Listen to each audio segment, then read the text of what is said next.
Hello everyone and welcome to another tutorial on how to fill your real estate forms and any of your transactions. And in today's video, we're going to go over a brief explanation of the exclusive right to sell agreement. Here in the first field, we can fill out the owner's first name and last name, or if it's dual owners, let's say James Brown, the owner of the property located at 344 Vine. And you put there the city, state, and zip code. Right here would be the listing agent's name. It could be your name. In this case, it would be your name. Let's say John Hill, or the broker as well, listing broker. The exclusive right to sell the property for the amounts that you guys will agree upon. This is just an example. We put here 500 from 12:01 a.m. and then here you would put the date until the listing period. Up next in this section right here is pretty much the dates when the listing will be uploaded to MLS Matrix. So that date goes there.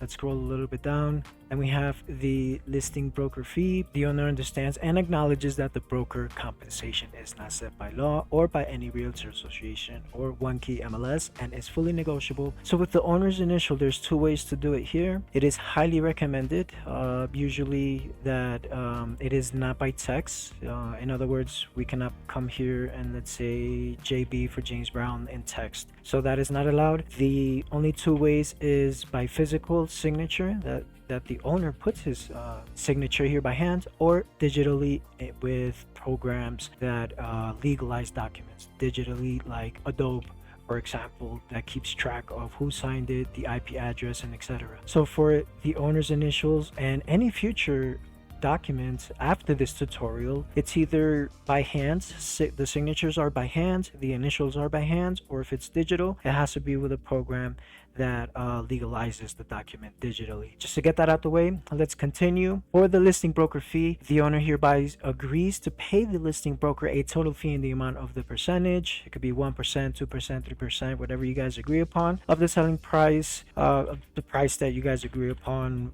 for the property, or another commission. For example, please specify if there's going to be an additional commission of $10,000 instead of a percentage, and things like that. So let's continue to the next section, which is number 2, request by buyers for payment of buyer's broker fees. Here, same thing, the owner will sign by hand or digital. Let's move on to additional listing broker fees for unrepresented buyer. So if the listing broker produces a buyer ready, willing, and able to buy the property, and such buyer is not represented by the broker at the time, this would be the commission for the home buyer as well. If the listing owner is willing to pay a commission to the buyer agent as well. Next up is additional professional service fees provision. For example, let's say you needed the agent or the broker remodel the house, did some extra painting, additional landscaping, did some fixes on the property. So here would be the additional service fees, the details, and how much it costs, so that the owner can cover that at the time that the property is sold. So that is what this section is about. Again, the owner will have to agree to those additional charges and additional changes done to his property, signature or digital approved signature there of the owner. Broker fee earned and owner's obligations. Let's move on to section number 5, where the broker fee earned and owner's obligations after the expiration termination of agreement. It is basically that the above broker fee to listing brokers shall be earned and payable under any of the following conditions. These are all the conditions, and there is a part where you can estimate the amounts of days that these conditions need to be followed. So right here you would enter the amount of days. Up next is the seller's concession. A seller's concession is a monetary contribution given by the owner to a buyer to use towards the buyer's qualification, closing costs, if the owner does, or if the owner does not authorize that. Either way, if he does or doesn't, here goes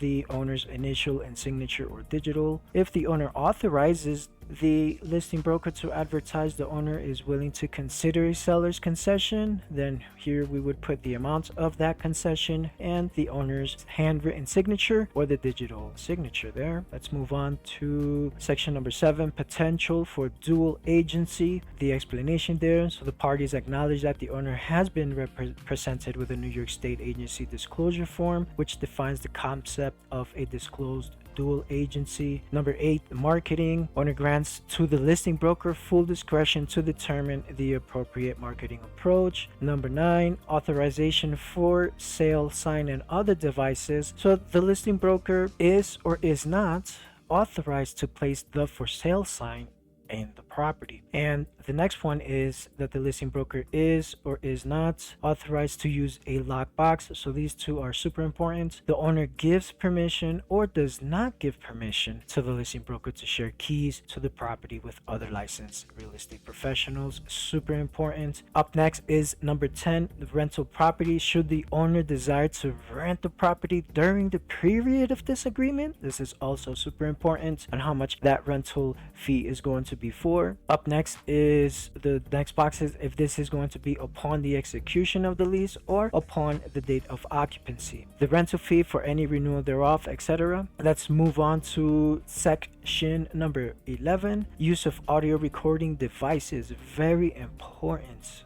Not to violate this law that overhears conversations by having any device recording, streaming, or otherwise documenting conversations or individuals during the real estate related activities. So right here, the owner either does have these recording devices or does not have devices that can mechanically overhear any conversation. Additional terms of agreement, if any, you can add them there regarding the above paragraphs. And then from here on down, you have the all modifications to be made in writing, maintenance of the property. Number 15, we have Home Equity Theft Perfection Act, etc. And then we move down by checking any of the following represents that A, B, or C above is or are untrue statements, and listing broker must notify the owner's attorney before or prior to the issuance of a sales contract. Super important if the owner agrees to A, B, or C, or one of those three, or none. So we continue to the escrow and recovering of fees. So this is just additional information that is important